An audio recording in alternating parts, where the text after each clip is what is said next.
Welcome to Motivated to Lead podcast, helping you become a better leader. I'm your host, Mark Klingstein. Hi, everyone. Thanks again for joining us for our podcast this week. My name is Mark Klingstein with SEMA Partners. Each week, we interview leaders and they share lessons learned from their careers. Our goal is to help you become a better leader. This week, we're very happy to have join us Steven Kwast. Steve is currently the Chief Global Officer and President of Genesis Systems. He is a retired Air Force general who spent his lifetime understanding the art of peaceful international affairs and national security strategies. He's a graduate of the Air Force Academy and has a master's degree in public policy from Harvard's Kennedy School of Government. He has over 600 hours of combat flying experience, and he's led thousands of people in his career. Looking forward to some of his insights around leadership and looking forward to today's conversation with Steve. First off, Steve, can you give us just a little bit of your career story, a little bit of your history? Yeah, so I in most cases, people's history, have events that are their fault and events that are not their fault, and all of them make you into the person you are. So I was lucky enough to be raised in Africa. My parents were missionaries and cultural anthropologists. And so I didn't have to go to school for the first 10 years, which was really fun until I got back to America and had to go to school. Then, I always thought that I would go in as a missionary pilot because I love flying. And then I found the passion of leading and flying. And the Air Force was willing to pay for my college, which I couldn't afford. So luck and happenstance, I thought I'd just be in enough to get a little, flying in and then go into the mission field. But it turns out the Air Force was my mission field, and the rest is history. So in the Air Force, I've been able to lead through multiple different entities, whether it was combat units, administrative units. I was a university president at one point, acquisition requirements, training, education, recruiting. So leading enterprises in all those areas. And then now I'm the president of a startup company that in fact just won Startup of the Year for America. And so now I'm leading as the president of that company. So I've been fortunate enough to have a very large and diverse set of leadership experiences, not due to my own fault, just due to luck and timing in life.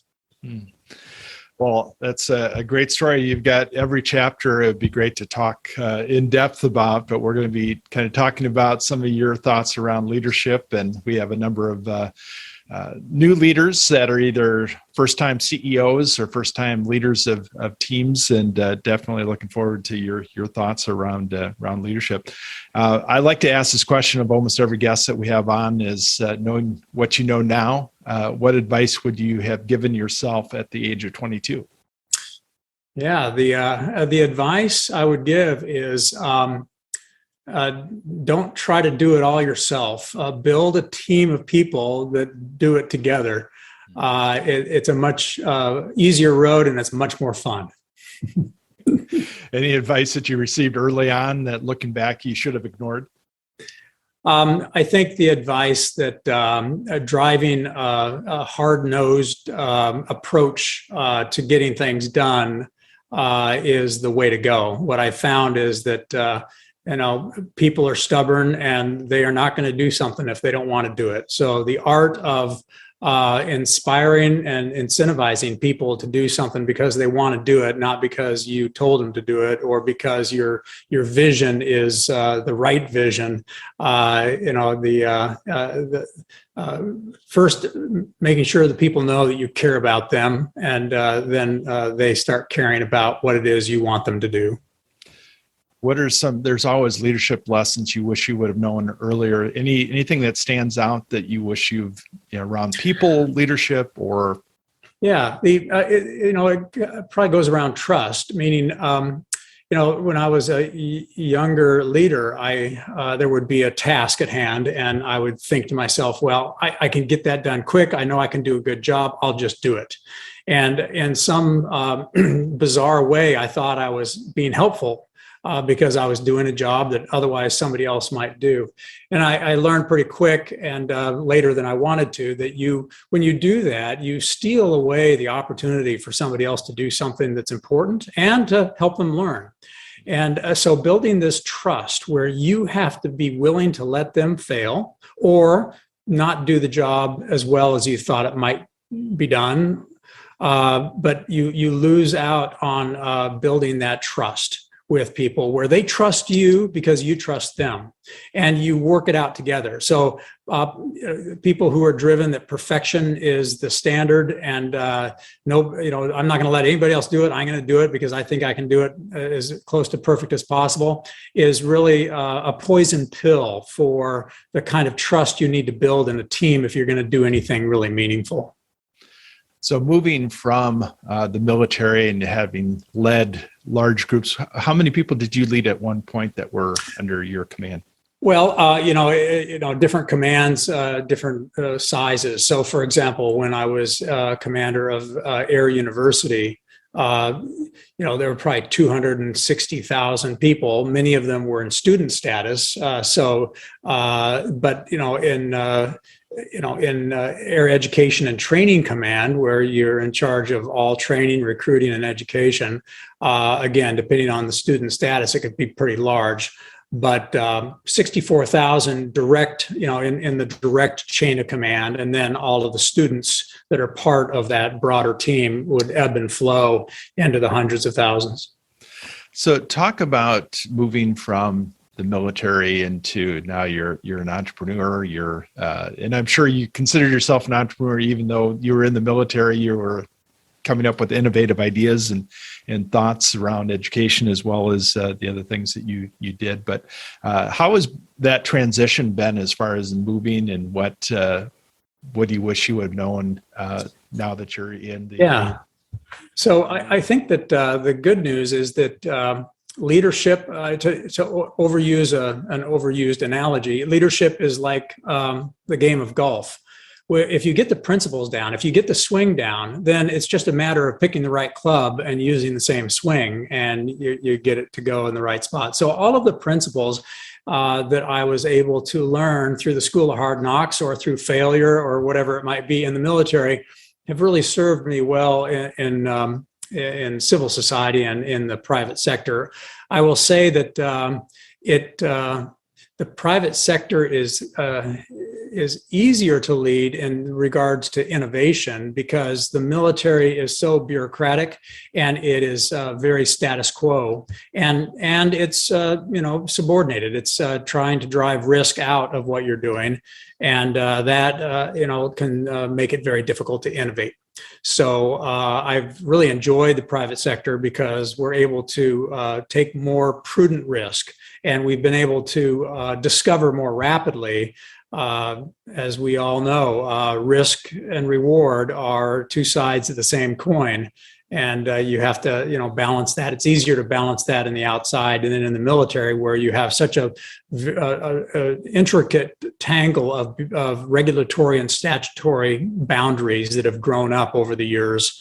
Because every time somebody makes a mistake, Congress throws a law or a policy or a regulation on you, and it becomes more and more entangled. Talk a little bit about your new venture. Tell us a little bit about what you're doing. Well, like in most cases, I had nothing to do with that. It's outsiders that vote, and I'm just one piece of a team here. Dr. Stuckenberg and Shannon Stuckenberg are the founders and creators of the company. But it's essentially a strategist in Dr. Stuckenberg that can see that the human race is going to need a different relationship with water if we're going to move forward. Because water scarcity is becoming more and more prevalent as more and more people are on the planet, and as people want more and more things, because everything produced has a water footprint. Like the shirt I'm wearing is about 600 gallons to make. Most people don't realize this, but 1 gallon of Coke takes 406 gallons of water to make 1 gallon of Coke. So everything we love takes water to make. And as he saw this this crisis emerging, he got together some of the most renowned scientists and engineers on the planet, and he has a natural network. And they basically have refined and broken through on an invention that can take water out of the air that's all around you right now, but can bring it out in a responsible way so you can drink that water or use it to grow plants or to do anything you want, and it's affordable. Versus before this technique of a liquid to do that work, people would air condition, and that is very expensive. You know, a dehumidifier takes a lot of energy to get even a thimble full of water. So that's the main thing of this company, is that we've broken the sound barrier twice. Once where we figured out how to do this so you can get mass water out of the air. And the second is the energy, where we can do it for affordable energy prices. Wow. That sounds like a game changer as far as in all the areas that are needing that. So you're now working with a board. Any thoughts around that as far as is that a new experience, or have you worked with other boards? No, this idea where you learn from others and you have a large team of people that give you advice is really, really important. It goes back to that first principle I talked about, where get a lot of friends, and the smarter your friends are, the better. And then tell them everything you're doing and let them talk to you, and be humble enough to listen, learn, and change your mind.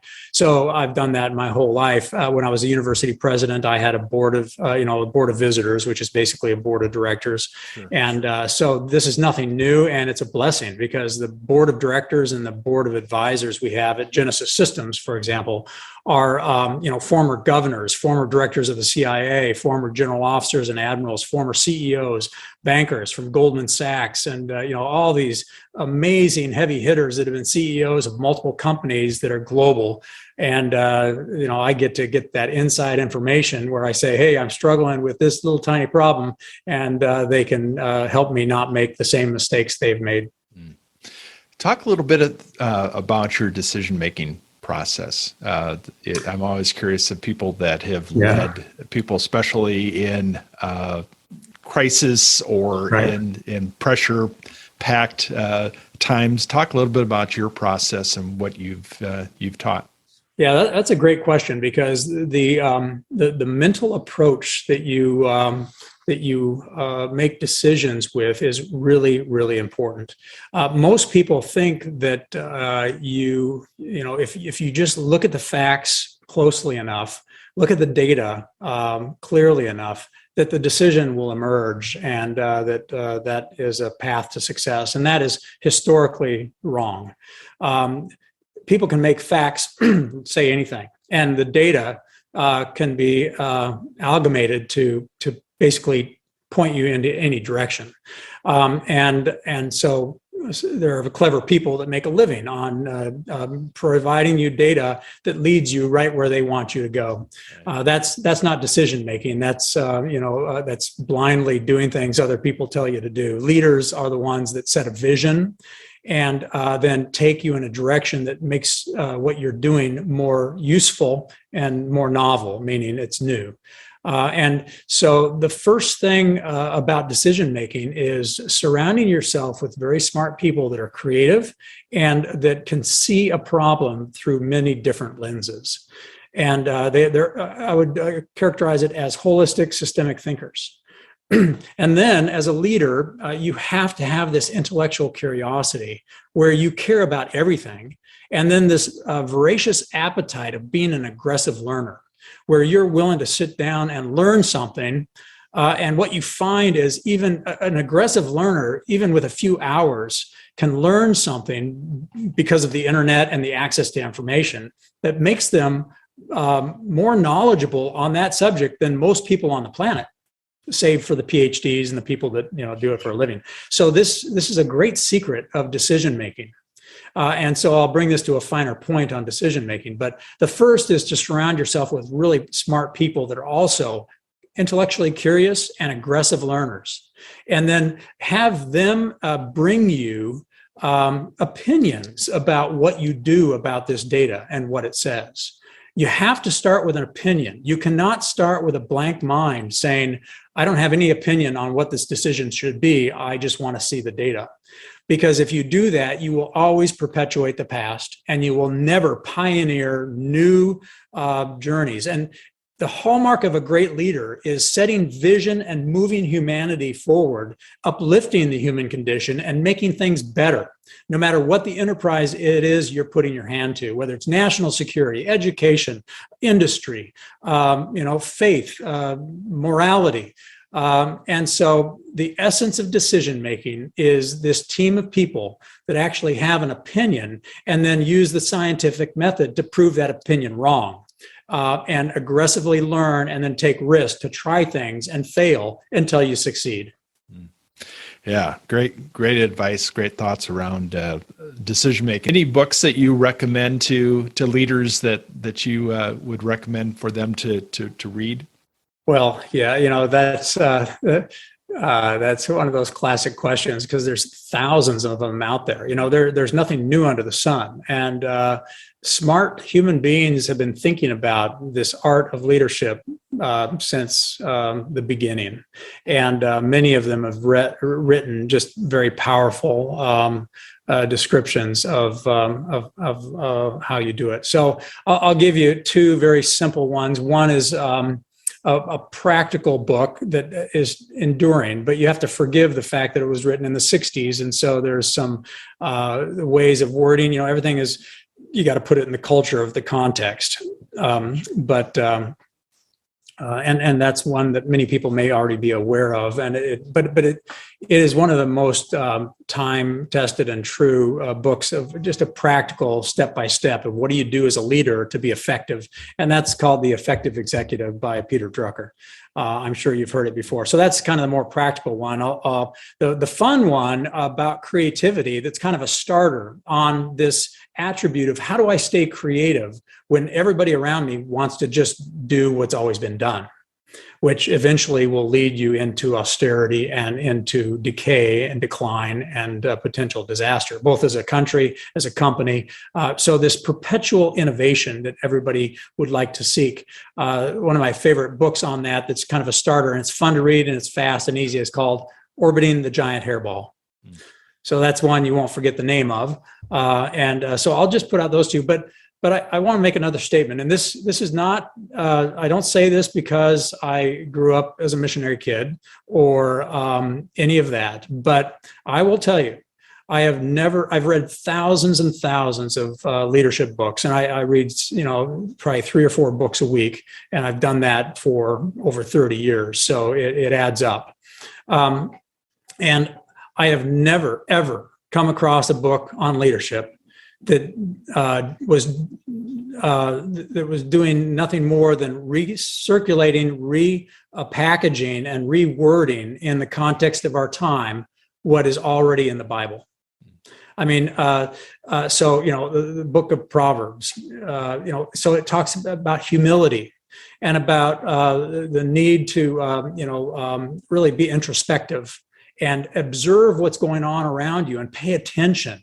And when you see something you don't understand, discover, find out, pursue, be kind to other people, listen to them, respect them as much as you respect yourself. I mean, these are principles that people will sometimes discount because it is associated with religion. But the reality is very smart leaders have scribed the eternal lessons, because the one thing is true: human nature doesn't change. We are about the same, both from a cognitive perspective and a personality perspective, as we were, when we were first created. And and even though we look smarter today because we build on the successes of the past, which has a wonderful attribute of exponential discovery, the reality is that great people have written about this, and they've laid down these principles that are time-tested and enduring. Yeah, great thoughts. Outside of work, what do you like to do to recharge? Yeah, I like to read. No. Yeah, I would So, say, yeah, I no. need to be on your list of books that you're reading, so you could. Yeah, and again, for example, in this company, I have the Time to Think Club where I give out books, and so I give out books topically, for the young engineers, and I lead them along where the early books are a little more fun and interesting. And then I leave the really heavy ones for a little later on when they're getting really good at absorbing that kind of heavy information about who they are as a human being and how they can be more effective at doing whatever they're doing. But there's another component of leadership that this one gets to, and that's the physical component of it. Leaders require great energy because it is mind-numbingly hard to be a good leader. And it's not about the size of the organization. If you organize it right, you only have about 12 people or less that are really working for you. And, you're paying attention to that. You're nurturing that. You're not trying to lead 100 people or 6,000 people. You just can't do it. The human brain and the dynamics of social interaction just can't absorb it. But you need energy. And we know that the more active you are physically, the better your brain fires the synapses to learn. So what I do is I actually work out and read at the same time. Now, I can't work out really aggressively when I'm learning, whether it's listening to a book, but the more senses you can be firing when you're learning, the better you learn it. That's a known fact. So I will, try to read it out loud, or write it, and see it, or I'll work out and listen so that I'm firing as many synapses in my body, and it's a physical and a mental thing. But it comes down to the free time. I do those things that keep me balanced, and that is I eat healthy food. So I like to cook, where I'm bringing in all natural and healthy things for my body. So my hobby makes me healthy. I like to spend time just being silent and thinking. Okay, time to think, where I'm injecting creativity and the reading that makes you see things from other people's views. That's the creativity, and not just getting into a rut. And so I like doing that. Working out. I am healthy physically, and I have the energy and the strength and the endurance to tolerate all the things that happen to you as a leader. And then the other thing I do for my free time is I invest in making friends. The more friends you have. Now, I don't need a lot of close friends. I have a lot of friends I know, but very few really close friends. But every day I invest in another connection, whether it's deep or shallow. Doesn't matter, a connection, to have a network of people that can help me and that I can help, because there's such value and joy in that. These are the habits that make me a strong leader, and they make me happy, and they make me healthy. And so I have specifically done that. And then traveling is the last one that I love to do, but it includes all of those. You're meeting new people, making new connections, learning new things, being exposed to new ideas, and out walking around. I don't take the bus, I walk or ride a bike or run.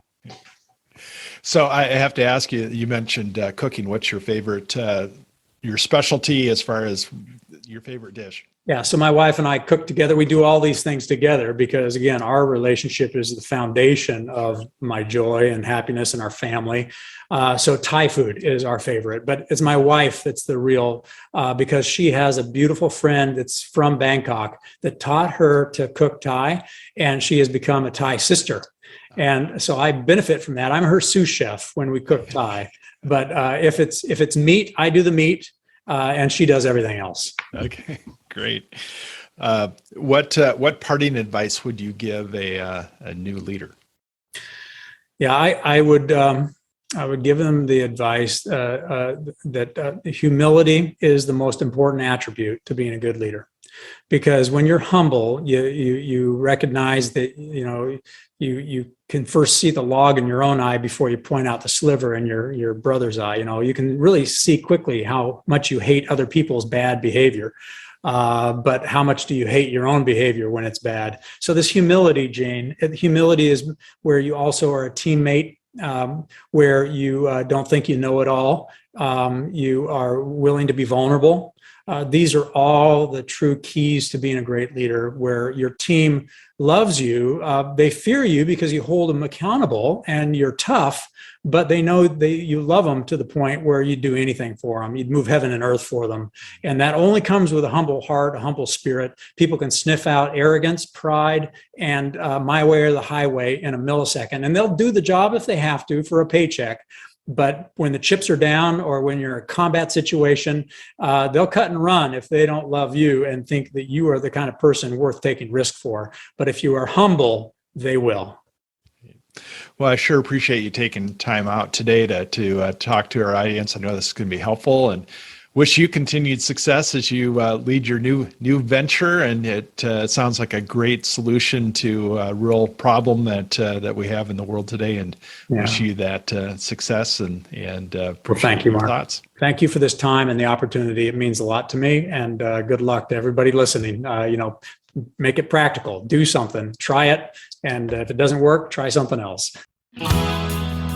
Thank you for listening to the Motivated to Lead podcast.